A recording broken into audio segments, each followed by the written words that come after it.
Bismillahirrahmanirrahim. Assalamualaikum warahmatullahi wabarakatuh.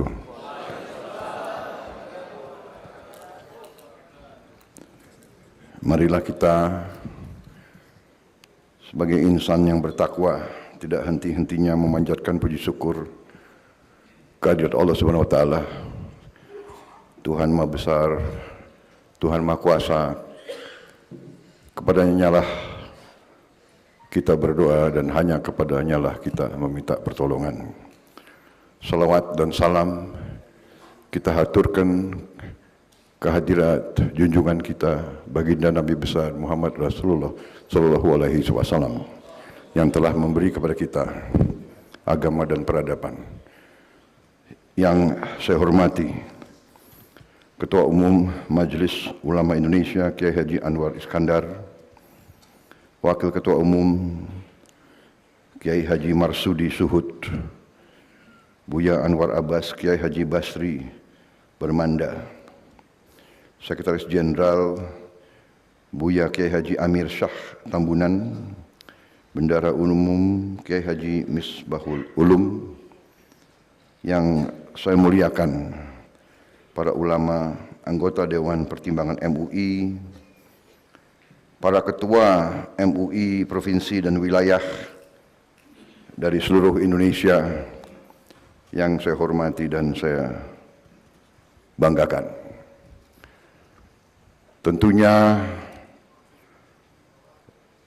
saya berterima kasih yang sebesar-besarnya atas kehormatan yang diberikan kepada saya bisa hadir, bisa berbicara di hadapan Musyawarah Kerja Nasional ketiga Majelis Ulama Indonesia yang telah berjalan dari tanggal 1 Desember, di mana kumpul pimpinan MUI dari seluruh Indonesia. Saya diminta menyampaikan pikiran-pikiran saya kira itu ya intinya, karena bangsa kita sebentar lagi menghadapi suatu kegiatan yang sangat penting, yaitu pemilihan umum. Sebuah pemilihan umum adalah implementasi kedaulatan rakyat. Rakyat yang berdaulat, daulatan rakyat. Rakyat yang berdaulat. Rakyat yang memegang kekuasaan. Dan kekuasaan itu diwujudkan dalam pemilihan umum. Tanpa pemilihan umum sulit untuk mengatakan rakyat berdaulat. Karena itu saya kira kita semua berkepentingan bahwa pemilihan umum dilaksanakan dengan sebaik-baiknya, dengan sejujur-jujurnya, dengan sebersih-bersihnya, tanpa kecurangan sedikit pun.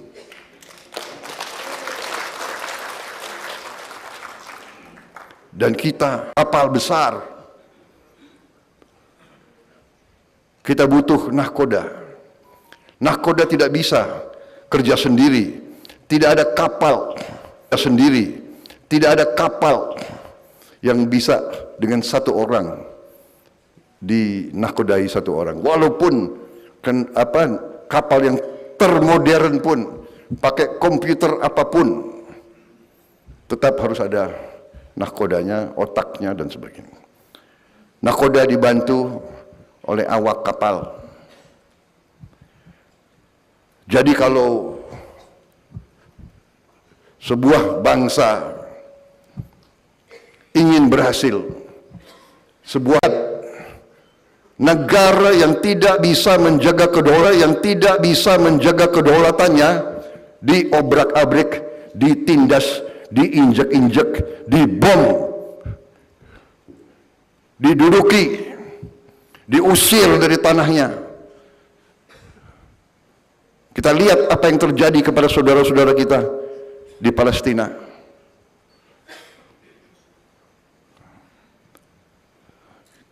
Kita lihat apa yang terjadi di Libya. Kita lihat apa yang terjadi di Sudan. Kita lihat apa yang terjadi di Yaman.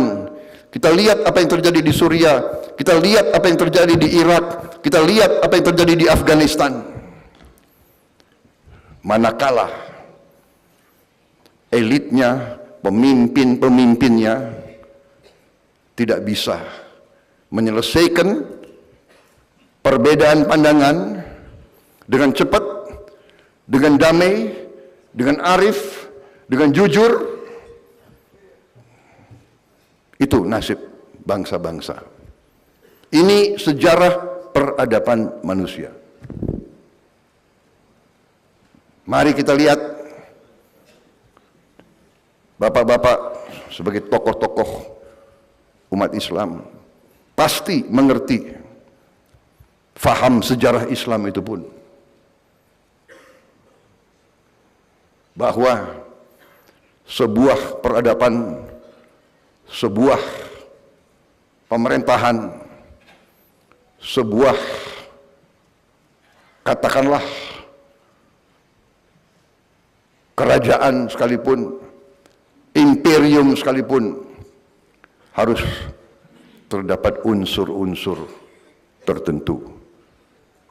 Dalam hal ini, kalau kita bicara tentang bangsa, tentang negara, saya ingin mengutip sebuah ajaran yang menjadi pelajaran dalam sebuah peradaban Islam yang terkenal dan kesohor, yaitu Imperium Ottoman, Imperium Osmani.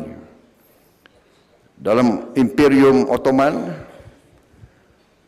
terdapat, mereka punya akademi gubernur.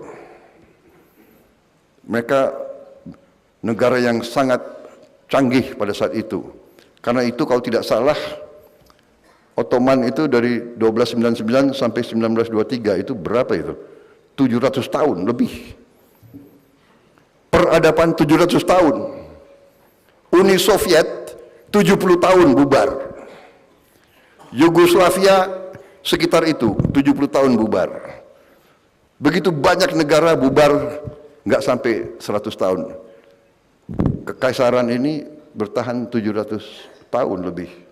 Dan dia punya suatu ajaran yang sangat menarik dan sangat penting menurut saya untuk kita fahami. Dan semua calon gubernur, istilahnya semua calon pemimpin masuk ke akademi ini dan dikasih. Salah satu ajarannya yang sangat sederhana, satu rangkaian kalimat, tidak ada negara tanpa tentara yang kuat.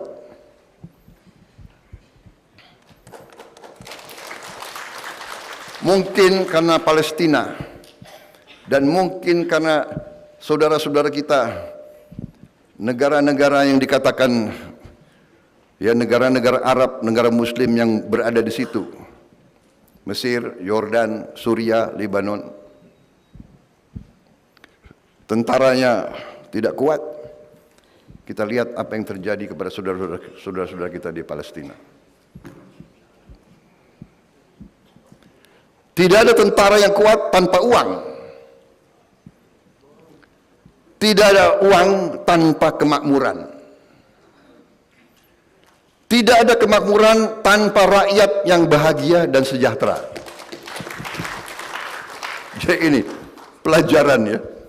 Kita tidak mungkin mencapai kemakmuran kalau rakyat tidak bahagia dan sejahtera. Tidak ada rakyat yang bahagia dan sejahtera tanpa pemerintah yang bersih dan adil. Artinya, tidak mungkin ada negara yang berhasil, yang langgeng tanpa keadilan. Ini saya kira pelajaran bagi kita.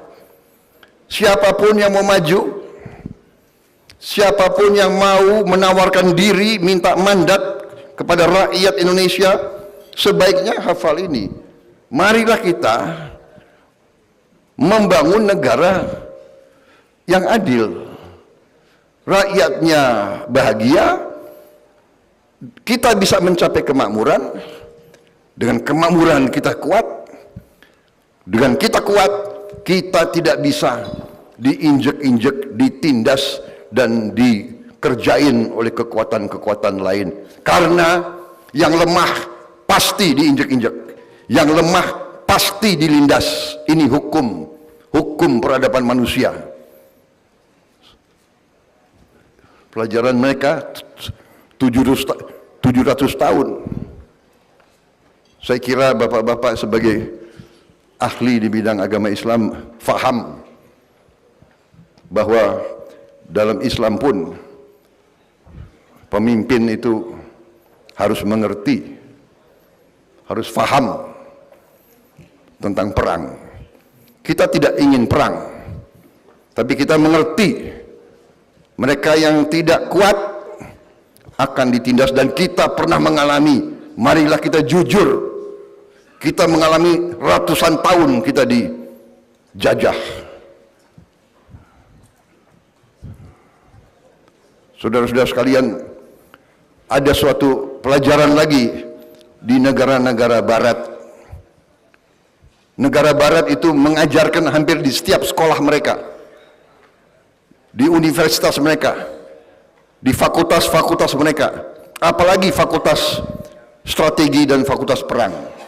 Kita negara keempat terbesar di dunia. Saya kira tidak ada satupun fakultas di Indonesia yang judulnya adalah Fakultas Ilmu Perang. Nggak ada kan? Tidak ada kan?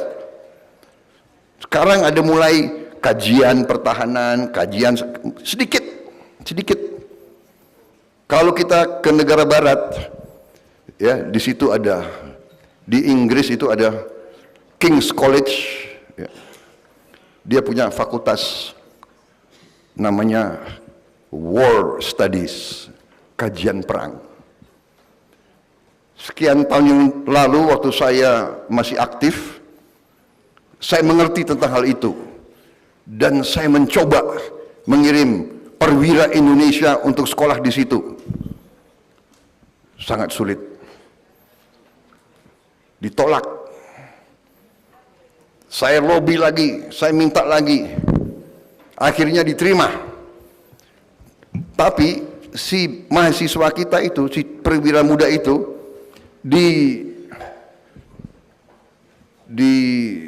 diintimidasi, di cywar. Kemudian dikatakan kamu boleh belajar di sini, tapi kau tidak dapat gelar. Benar ini kejadian. Perwira itu saya panggil. Perwira itu masih saya ingat namanya, Restu. Waktu itu dia masih mayor atau nama lengkapnya apa? Restu, siapa Fri? Restu. Saya panggil dia, Restu. Kamu berangkat ke situ, kau belajar dan kau siap tidak dapat gelar. Tapi yang penting, saya menginginkan ada perwira Indonesia yang belajar apa yang mereka ajarkan di situ. Jadi masalah gelar itu urusan belakang. Nanti kita cari kepada kamu gelar. Dia belajar di situ tanpa dikasih gelar. Rupanya pemerintah Inggris nggak enak. Ada perwira muda mau belajar tanpa dikasih gelar di ujung pelajarannya. Akhirnya dikasih lagi, kamu boleh habis kau selesaikan di sini, kau belajar di universitas lain, di situ kau dapat gelar master. Jadi kalau orang biasa satu kali belajar dapat gelar, dia harus 2 kali belajar dapat gelar. Tapi tidak apa-apa, kita terobos. Pertama kali perwira Indonesia masuk di fakultas itu. Salah satu ajaran mereka sangat sederhana.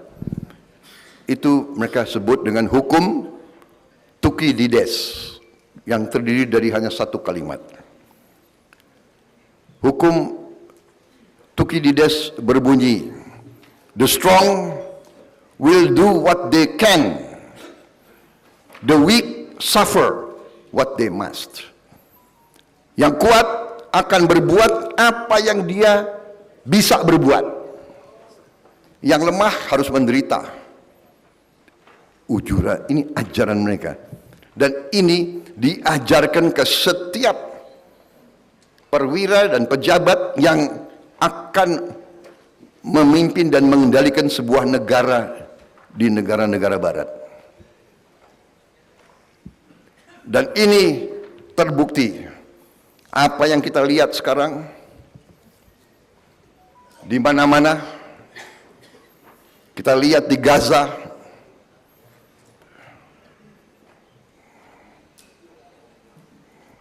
ada sebuah negara merasa kuat, dia ingin berbuat apa yang dia bisa berbuat.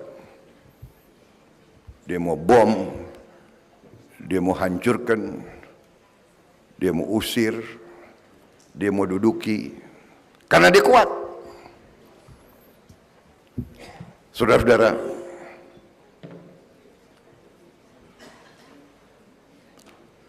perang Ukraina, Rusia dituduh menyerang sasaran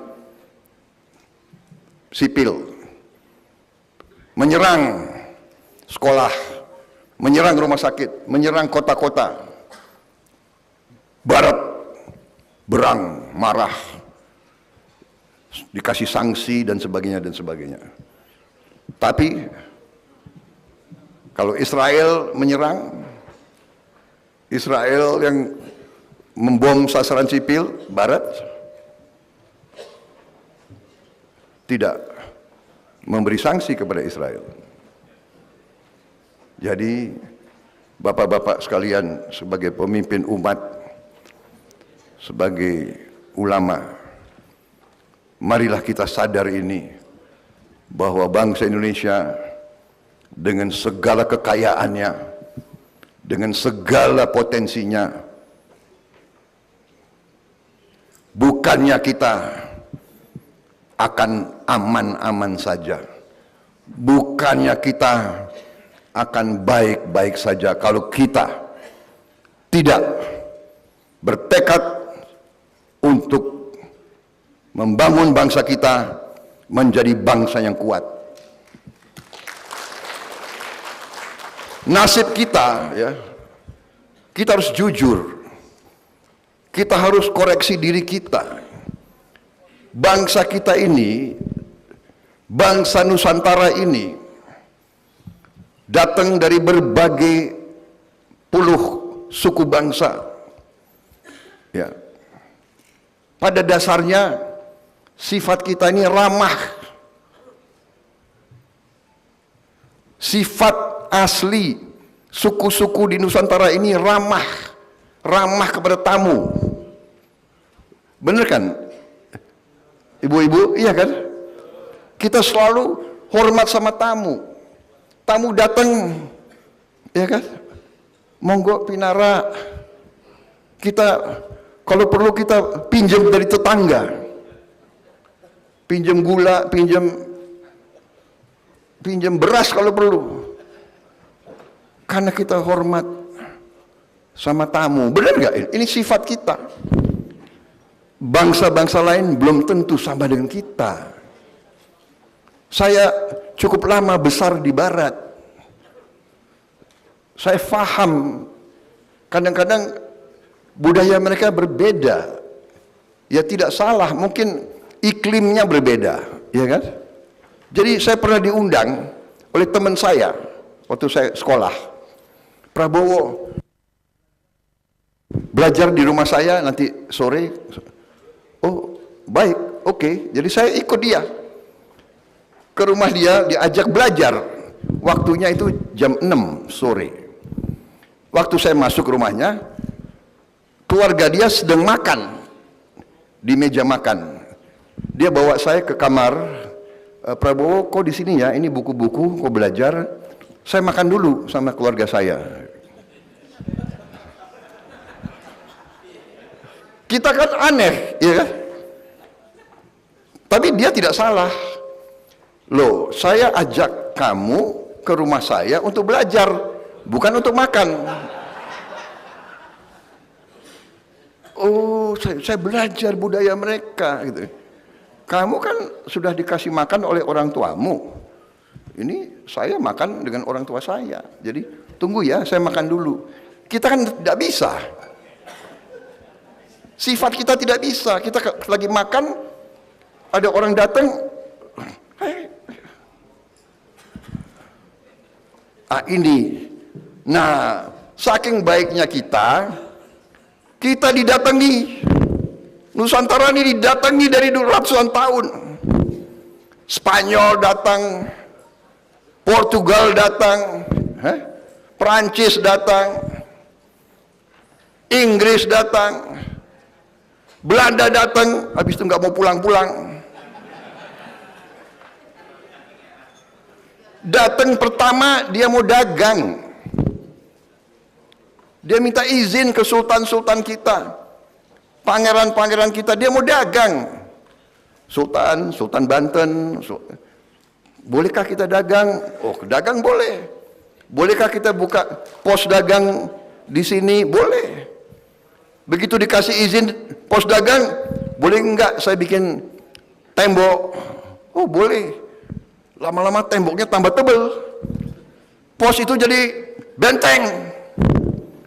Habis itu, boleh enggak saya bikin pelabuhan?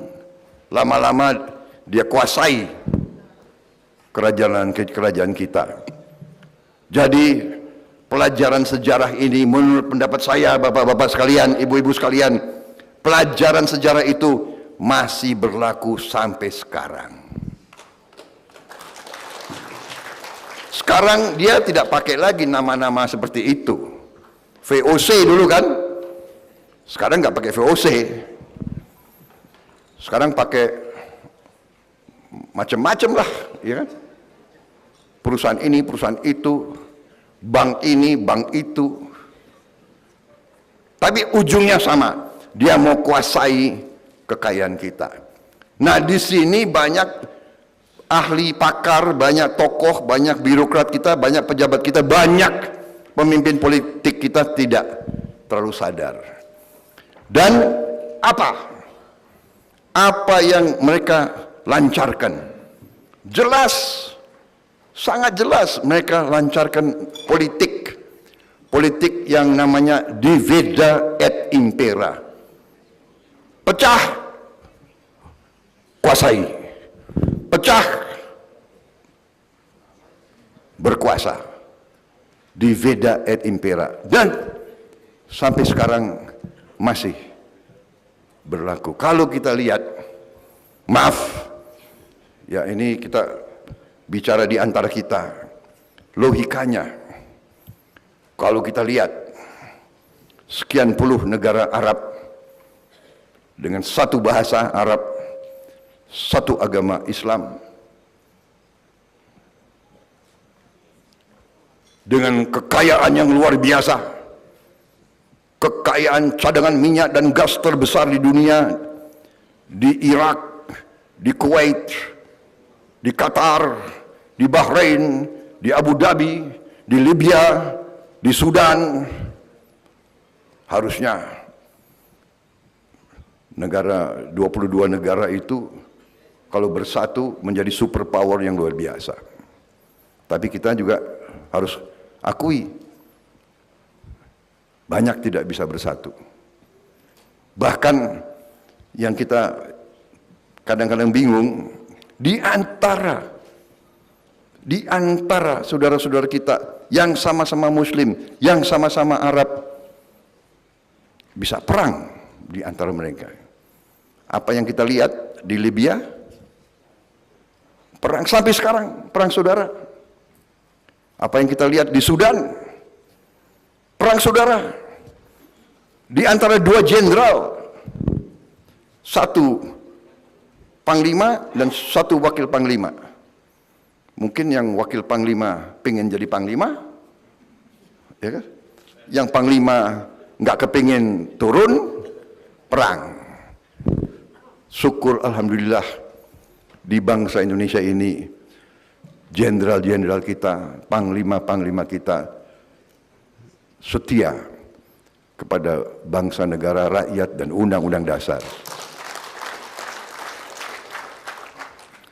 Bapak-bapak sebagian besar sudah kenal saya lama, kira-kira kan begitu. Saya dulu pun pernah dituduh mau kudeta. Iya kan? Prabowo mau kudeta, mau ambil alih negara, karena dia panglima, punya pasukan tempur yang paling banyak. Dulu saya Pangkostrat, batalion saya 33 batalion, tempur semua. Ya kan? Kawan dekat saya, Panglima Kodam Jaya, Safri Samsudin.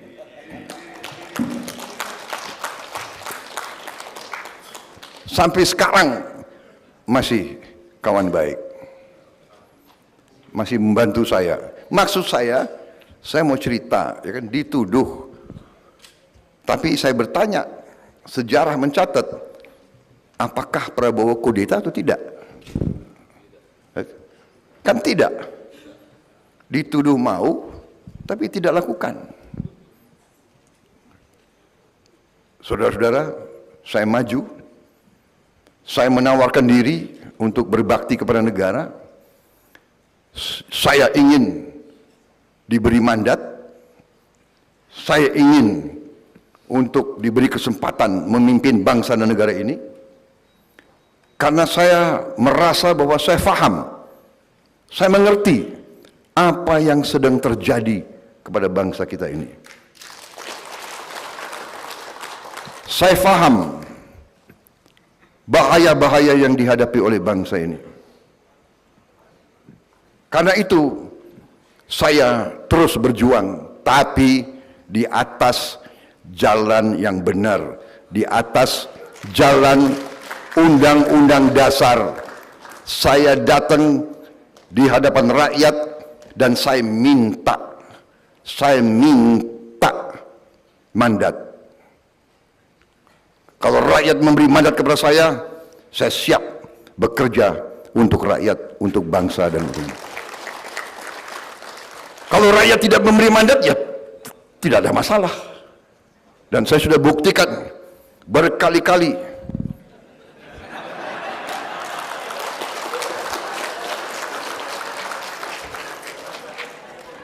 Agak aneh ini ulama ini.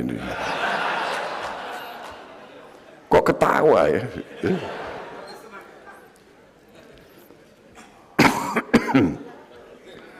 Iya kan? Jadi saya maju minta mandat, tidak dikasih, ya sudah. Iya kan? Ada kesempatan lagi, maju lagi, minta mandat lagi. Tidak dikasih lagi. Iya kan? Tapi saya lihat, kok masalahnya masih sama ya? Masalahnya adalah kekayaan bangsa Indonesia tidak tinggal di Indonesia. Saya bikin buku. Berapa buku saya buat? Saya bikin buku, menurut saya buku itu bagus. Tapi nggak laku. Ini aneh nih, ulama kalau nggak laku dia ketawa lagi. Aduh. Buku saya nggak laku, sedih dong.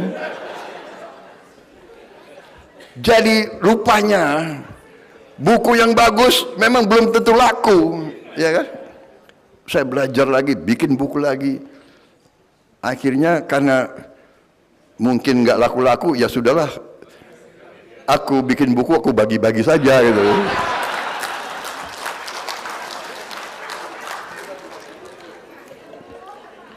Tapi saya belajar sekarang bikin buku jangan terlalu jelimet. Bikin buku harus banyak gambarnya.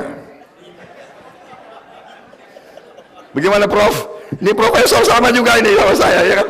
Prof, Pak Jafar Hafsah bagaimana ini? Ini banyak profesor di sini. Saya kira mengalami nasib sama saya gitu ya. Ya. Bukunya sudah bagus-bagus, sudah ya. Kalau saya, alhamdulillah karena saya dulu dituduh mau kudeta, saya disuruh pensiun cepat-cepat, ya kan?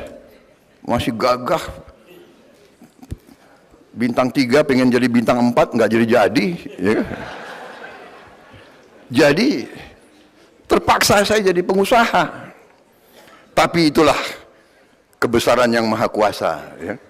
Kadang-kadang kita tidak mengerti apa maksud yang maha kuasa. Waktu saya diberhentikan atau dipaksa pensiun dini, ya kan? Saya sedih juga itu, ya. Wah, masih gagah. Sekarang ya setengah gagah lah masih. Tapi dengan saya masih muda, sudah pensiun, saya karena dulu ya memang saya pensiun nggak punya apa-apa. Saya jadi pedagang, saya jadi pengusaha. Dan Tuhan memberi. Ya, di situ saya merasa, oh mungkin itu maksudnya yang maha kuasa. Dan dulu saya agak dekat sama Gus Dur. Gus Dur itu, orang mau percaya nggak percaya, kadang-kadang punya sesuatu, bisa melihat jauh ke depan. Karena saya dekat sama beliau, waktu beliau presiden, saya sering dipanggil oleh beliau. Jadi waktu itu usia saya masih ya relatif muda, ya masih fit. Saya sebetulnya berharap dari Gus Dur, karena dia presiden dan dia tahu bahwa saya sebenarnya tidak bersalah. Saya berharap kalau bisa dia rehabilitasi saya, mengembalikan saya sebagai seorang jenderal. Sebetulnya harapan saya itu. Tapi beliau panggil saya. Habis itu beliau punya satu teknik kalau mau kasih tahu. Beliau suruh saya ke Jawa Tengah, ketemu satu kiai yang beliau anggap agak punya kelebihan kemampuan. Prabowo kok menghadap kiai itu. Saya datang ke Jawa Tengah, saya menghadap kiai itu. Kemudian kiai itu mengatakan kepada saya, sudah Mas Bowo, udah ndak usah mikir lagi kembali ke tentara. Mas Bowo, jadi pengusaha saja. Lemes aku. Hah? Ketawa lagi. Wah, aduh, ini memang ulama Indonesia ini. Kecewa saya, waduh, ya. Masih menggebu-gebu kan, pengen gagah kembali kan, saya enggak, dalam arti kan dituduh ini kan tidak terjadi. Sudah, habis itu saya kembali ketemu Gus Dur. Gus Dur kayaknya sudah tahu ya. Gimana Mas Bowo? Ya katanya suruh jadi pengusaha, Gus. Ya sudah, kamu pengusaha saja. Tapi ternyata, ya, mungkin itu yang menyelamatkan saya. Akhirnya saya jadi pengusaha. Tuhan memberi kebaikan-kebaikan, memberi rezeki yang baik, yang halal. Akhirnya saya bisa bantu banyak orang. Dan begitu saya agak lumayan, kembali lagi.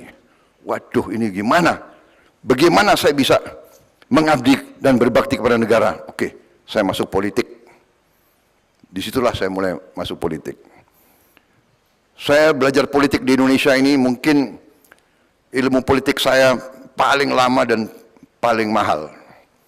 Kalau orang masuk kuliah belajar politik berapa? 4 tahun kan? S1, tambah 2 tahun S2. Tambah 2 tahun lagi atau 3 tahun lagi S3. Jadi 4, 2, 2. 8 tahun atau 9 tahun menjadi doktor. 8 atau 9 tahun.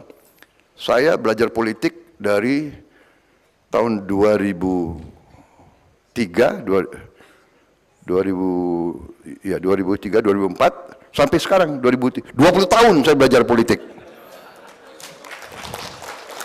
20 tahun saya belajar politik dan masih belajar sampai hari ini. Jadi waktu awal-awal saya belajar politik, ini boleh ya, saya boleh bicara, Pak? Kapan lagi saya bicara di hadapan ratusan ulama, ya kan? Ya tapi salah panitia sendiri, kenapa undang saya gitu. Kalau Prabowo dikasih podium, dikasih mic, itu nggak bisa pidato sebentar. Jadi salah sendiri ngundang saya. Mudah-mudahan bisa tahan. Tapi begini, benar. Jadi ternyata waktu saya belajar politik, saya mengira politik itu ya, datang, bikin konsep visi misi yang bagus, iya kan? Habis itu orang, oh visi misinya bagus, yuk pilih dia. Ternyata politik di Indonesia nggak seperti itu. Pertama kali saya berada di sebuah partai politik, saya nggak sebut nama partai itulah, nggak enak. Pertama kali saya masuk, partai itu membuat konvensi. Dengan semangat saya ikut konvensi itu. Kenapa? Enggak, saya nggak sebut partainya. Terserah, kalian boleh nebak-nebak.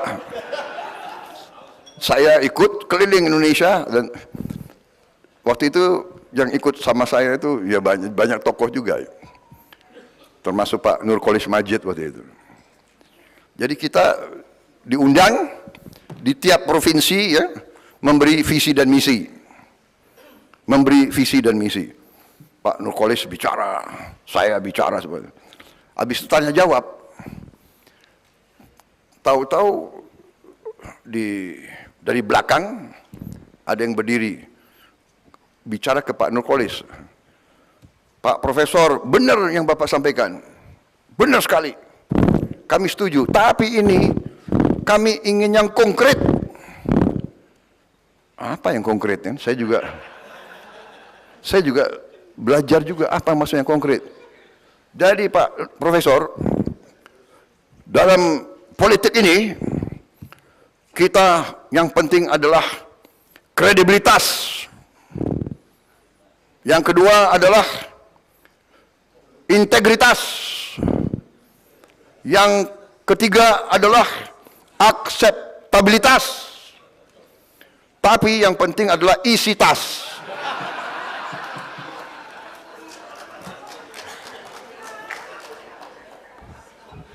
Pak Nurkolis kan orang profesor yang idealis, ya kan? Marah-marah gitu. Apa maksudnya isi tas? Oh, saya belajar. Oh, begitu, ya kan? Alhasil memang demikian, ya. Nah, demokrasi yang kita bicara, ternyata demokrasi itu tidak gampang. Demokrasi itu sangat mahal.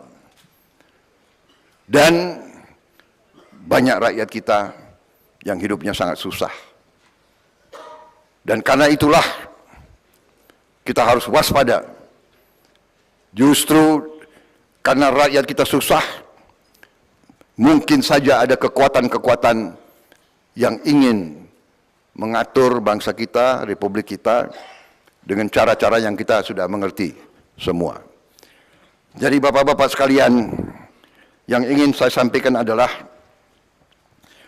dari sekian puluh tahun kita sampai hari ini, sebagai bangsa dan negara kita pernah mengalami goncangan-goncangan yang besar. Sebelum merdeka kita dijajah oleh bangsa lain. Kita dianggap hina. Kita dianggap lebih rendah dari anjing. Ini benar. Ini kita rasakan. Ini yang saya sampaikan kepada anak-anak muda sekarang. Jangan saudara mengira kita dapat kemerdekaan ini dengan gampang. tahun 78 saya sering cerita. Tahun 78 ya. 30 Honden dulu baru Inlander. Dan ternyata Bapak buka aja sejarah kita. Buku-buku oleh Mokhtar Lubis dan sebagainya. Mereka mengalami di mana-mana. Kita tidak boleh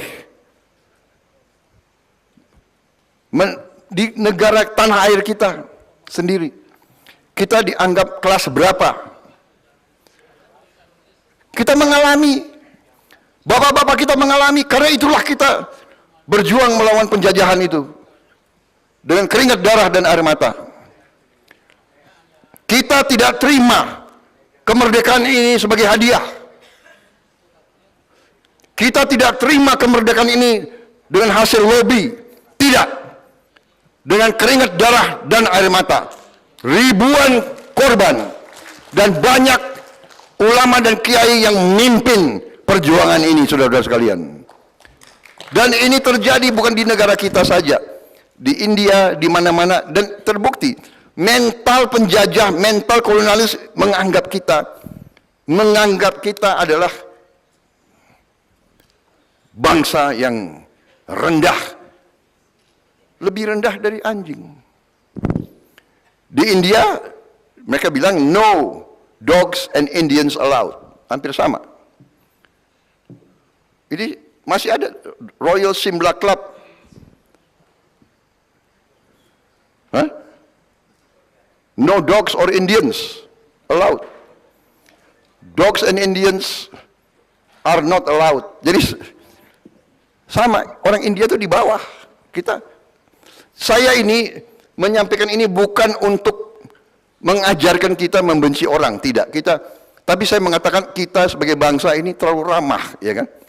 Terlalu baik. Nah, sekarang kita mau jual kelapa sawit ke Eropa, mereka tutup, nggak boleh.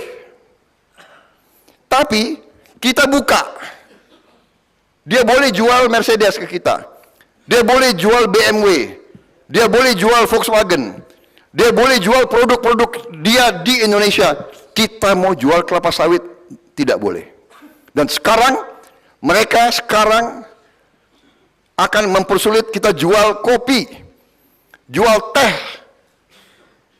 jual coklat, jual karet. Mereka akan persulit sekarang ini. Menteri Perdagangan Pak Zulkifli Hasan cerita sama saya, dia baru pulang dari Tokyo, berunding sama pihak Jepang.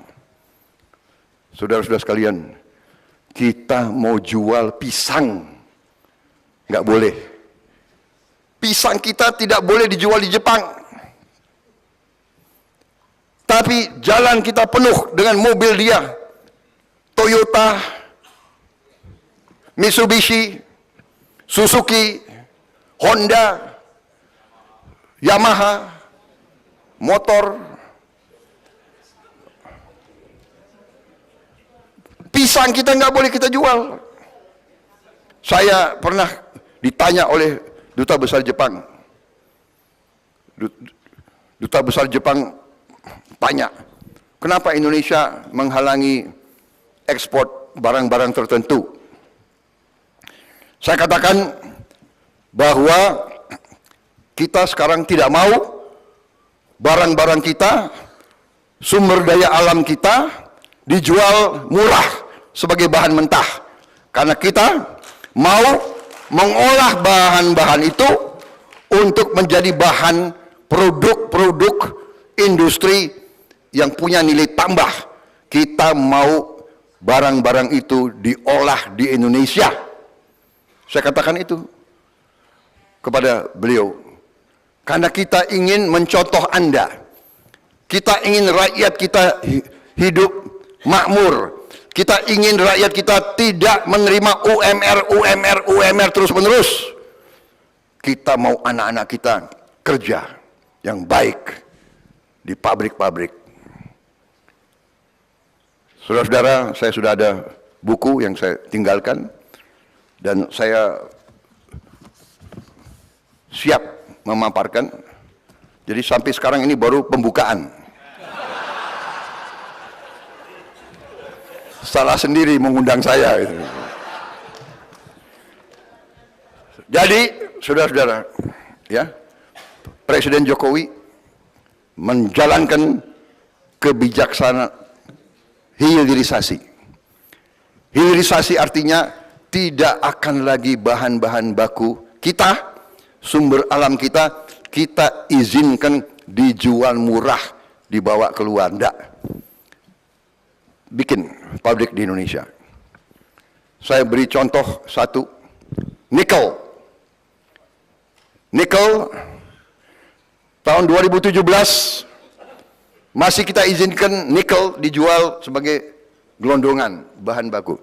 Penerimaan kita satu tahun 3,3 miliar dolar, kurang lebih 50 triliun. Tahun 2020 pemerintah Joko Widodo melaksanakan larangan ekspor nikel sebagai bahan mentah. Tahun 2022 penerimaan kita naik menjadi 33,3 miliar dolar, naik 1000%. Dengan satu kebijakan, satu larangan, naik penghasilan bangsa kita di satu komoditas naik 1000%. Saudara-saudara sekalian, nilai tambah produk turunan nikel di ujungnya akan naik 67 kali, bukan 1000% lagi. Ini kunci kemakmuran. Ini kunci Indonesia bangkit. Tapi kita harus berani, karena kita akan berhadapan dengan banyak negara yang tidak suka sama kita. Saudara-saudara sekalian,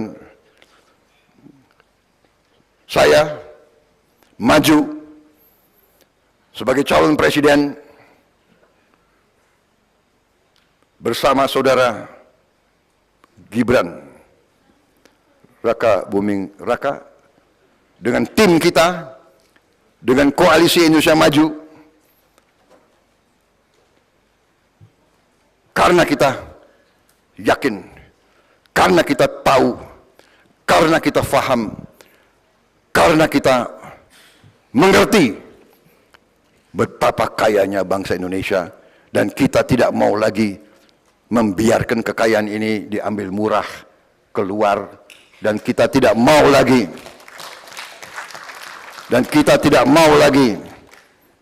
membiarkan kekayaan kita mengalir terus-menerus ke luar negeri. Saudara-saudara sekalian, bapak-bapak, ibu-ibu sekalian yang saya hormati, kita sudah punya rencana besar, dan itu saya tuangkan dalam buku Strategi Transformasi Bangsa Menuju Indonesia Emas 2045. Di situ sangat jelas, saya ambil rincinya saja. Kita sudah siapkan peta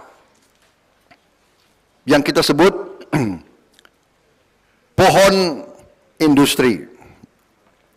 21 komoditas. 21 komoditas yang kita tidak akan izinkan dijual murah keluar. Batu bara, nikel, timah, tembaga, boksit, emas, perak, aspal, minyak, gas, sawit, kelapa, karet, biofuel, komoditas-komoditas ini kita akan mengolah di Indonesia. Saudara-saudara sekalian, saudara-saudara sekalian, 1 kilang minyak di Jepang menghasilkan 70% BBM untuk rakyat. 30%-nya limbah. Yang limbah 30% itu menjadi bahan baku untuk 40.000 pabrik. 1 kilang minyak menghasilkan produk yang akan dipakai oleh 40.000 pabrik. Bisa kita bayangkan ya, berapa insinyur, berapa manajer, berapa sarjana, berapa karyawan, satu kilang. Kita satu komoditas, kita bikin petanya. Coba dibuka pohon industri. Coba lihat pohon industri tembaga. Kita bisa lihat turunannya menjadi apa? Berapa ribu pabrik menghasilkan nilai tambah yang luar biasa. Tembaga menjadi bahan-bahan untuk industri elektrikal, industri elektronika, industri otomotif, industri bahan uang, industri kesehatan, industri alat-alat perumahan, industri kimia, industri militer. Satu komoditas yang sekarang ini diambil bahan baku. Kita lihat berapa nilai tambahnya. Ada yang naik 8 kali, 10 kali, 11 kali, 77 kali. Kalau naik 10 kali, itu kan 1000%. Kalau naik 77 kali, berapa itu? 7.000%. Bapak-bapak sekalian, masa depan kita gemilang. Masa depan kita luar biasa. Semua bangsa ahli-ahli semua mengatakan Indonesia akan bisa menjadi ekonomi keempat, kelima terbesar di dunia. Kita bisa lebih kaya dari Jerman. Bisa kita bayangkan enggak? Pasti tidak bisa. Benar enggak? Kita sudah terlalu lama di brainwash bahwa kita negara miskin. Anak ini ada itu, maaf, anggaran tidak ada. Selalu alasannya anggaran tidak ada. Gaji harus rendah. Gaji harus UMR. Barang kita dijual, diolah di situ, kita beli. Nilai naik 77 kali, kita yang beli. Bahan kita. Ini bangsa yang pintar atau bangsa yang apa? Jadi saudara-saudara, karena itulah kita sudah siap, di bukunya ada pohon industri untuk sekian puluh komoditas kita sudah siap. Karena itu saya bersatu sama Pak Jokowi. Mungkin di antara saudara ada yang tidak suka waktu itu. Saya bersatu demi kepentingan masa depan Indonesia. Kita mau diadu domba, kita mau dipecah belah, saudara-saudara sekalian. Karena itu, kita sekarang harus pandai dan pintar, dan saya yakin rakyat kita sudah tidak suka yang nggak suka dengan mencari kekurangan, mencaci maki, menghardik. Menurut saya, feeling saya, rakyat tidak suka. Rakyat ingin, dan kita harus mewujudkan elit yang rukun, pemimpin-pemimpin yang rukun. Kita bersaing, kita bertanding, tapi setelah pertandingan kita harus bersatu. Kita adalah sama-sama satu bangsa Nusantara, satu keluarga besar Indonesia. Kita tidak boleh ikut permainan orang lain. Kalau kita tidak bersatu, yang nikmat adalah negara lain, kekuatan lain. Saudara-saudara, itu sudah sangat gamblang, sangat gamblang. Karena ini banyak kamera, mungkin ada wartawan, jadi saya nggak mau terlalu terbuka, tapi saudara sudah mengerti apa yang saya maksud. Ya kan? Masa sih nggak mengerti, ya kan?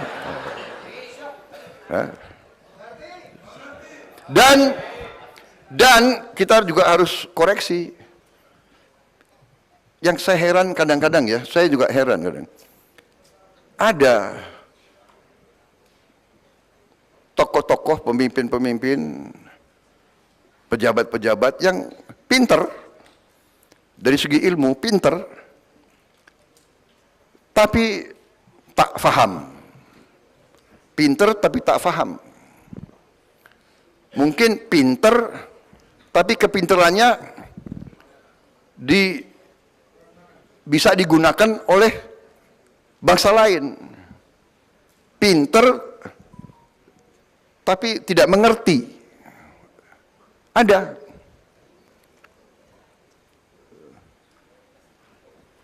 Tapi kadang-kadang kita harus jaga, ya kan? Tidak boleh terlalu gamblang bicara. Ya. Tapi para ulama itu punya kemampuan melebihi dari orang-orang biasa. Jadi apa yang saya bicara sebetulnya bapak-bapak dan ibu-ibu sudah mengerti maksud saya. Ya kan? Dengan demikian bapak-bapak sekalian, saya sudah menggambarkan dan saudara bisa cek. Kita diramalkan akan menjadi negara keempat terkaya di dunia tahun 2045. Nah, ini juga orang Indonesia ya, para ulama termasuk, terlalu cepat gembira. Ini sifat orang Indonesia, ya kan? Optimis. Kita bisa ke sana, tapi ada syaratnya. Syaratnya tadi, pemimpin harus rukun.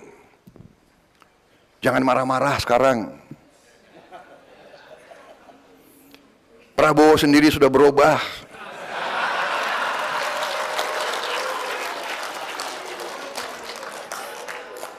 Prabowo dulu banyak marah-marah, nggak terpilih. Sekarang Pak Prabowo banyak senyum aja lah.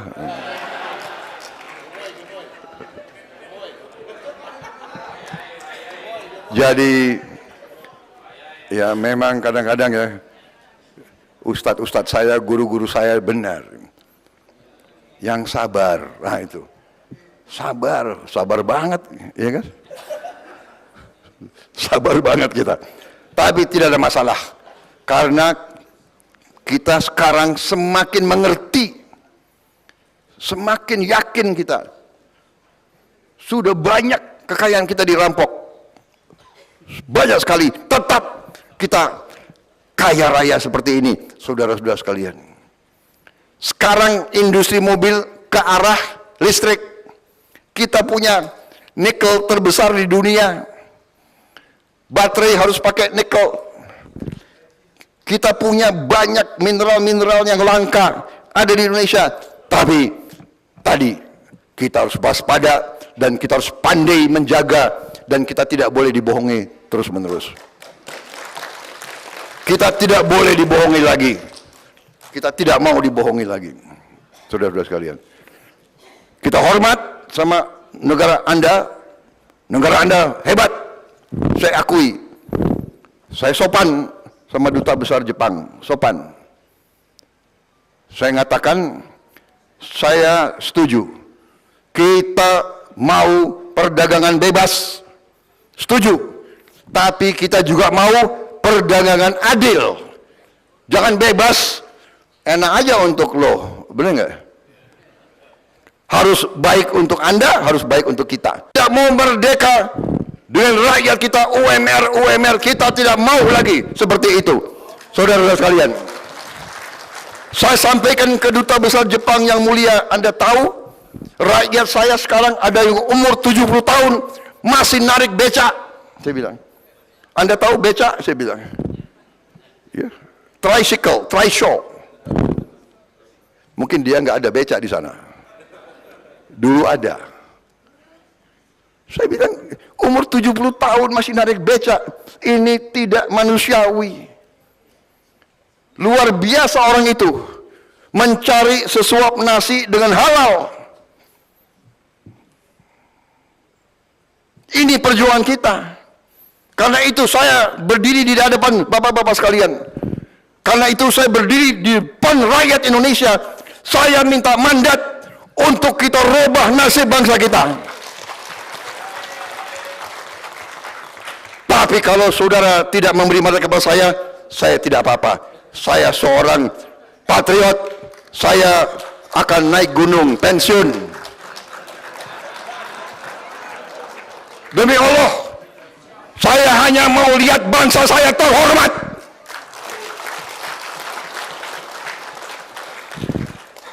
Saya kira itu yang ingin saya sampaikan. Buku ada di hadapan bapak-bapak, semua ada di situ. Proyek-proyek kita, program kita ada di situ. Kita bertekad membuat terobosan. Kita tidak mau nanti insya Allah akan Kita harus hilangkan kemiskinan dari bumi Indonesia. Dan nanti ada yang bertanya, apa iya bisa? Kita sudah hitung, kita mau kasih makan kepada semua anak Indonesia dan ibu-ibu yang sedang hamil. Kita sudah hitung. Nanti ada yang bertanya, apa bisa?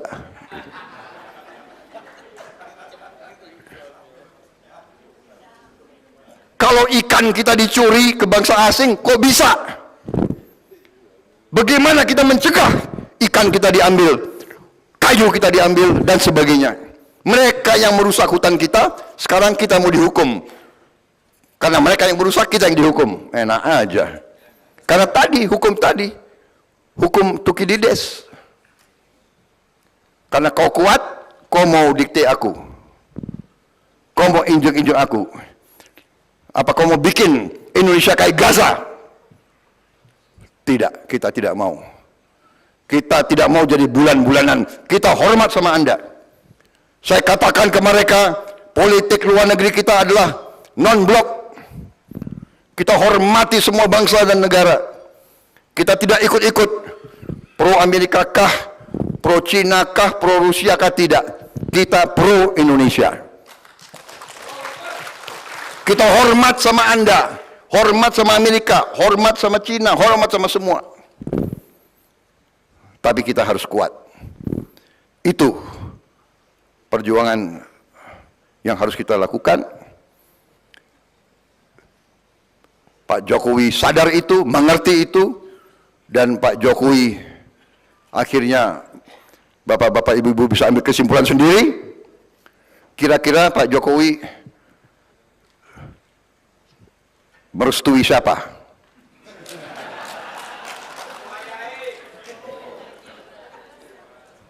Iya kan? Jangan marah-marah, kita semua hormat, ya kan? Saya akan hormati keputusan rakyat Indonesia. Saya mulai keliling, saya minta maaf tadi, saya langsung dari airport dijemput oleh Pak Nusron Wahid, langsung saya digerek ke sini. Inilah demokrasi, ya. Mantan jenderal diatur oleh Banser. Iya, jangan kira saya capres enak-enak. Enggak, Bapak harus bangun jam sekian, terbang jam sekian, ke sini besok Bapak ke situ, ke sini, ke situ. Siap. Bapak harus ke Ancol sekarang, MUI. Oh ya, sekarang. Katanya besok. Enggak, Pak, sekarang. Oh ya, ya sudah. Ganti baju, cepat. Tapi saya begitu di sini kok jadi semangat.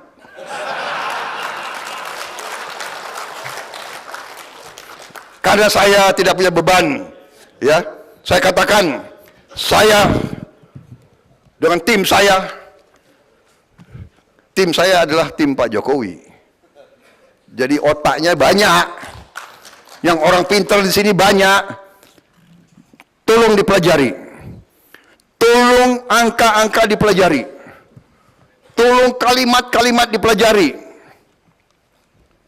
Saya yakin bahwa ini nanti yang akan membawa kita menjadi negara hebat.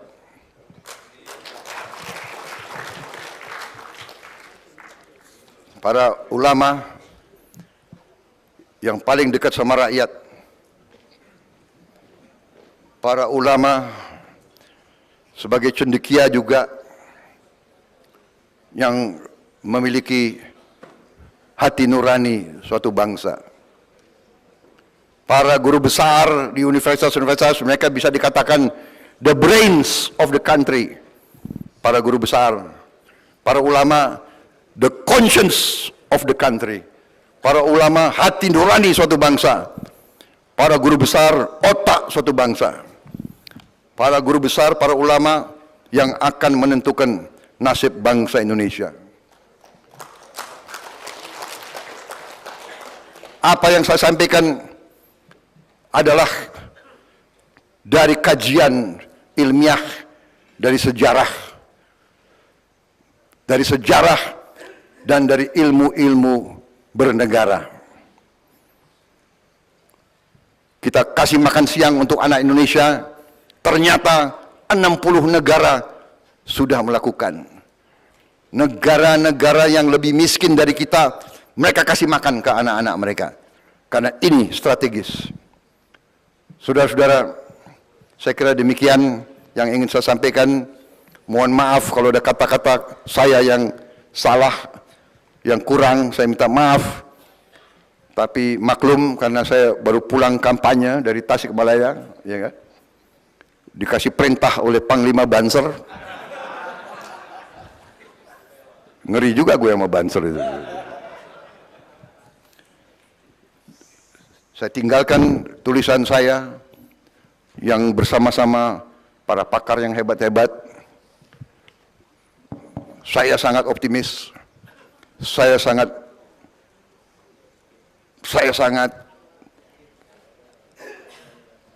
tidak sabar lagi ingin bekerja, saudara-saudara sekalian. Tapi proses kita jalankan, proses yang sebaik-baiknya, proses supaya rakyat kita tidak dikhianati. Ya. Suara mereka harus didengar, suara mereka harus dihormati. Siapapun yang mereka pilih, kita akan hormati, saya akan hormati. Itu janji saya kepada saudara-saudara sekalian. Terima kasih. Wassalamualaikum warahmatullahi wabarakatuh. Waalaikumsalam.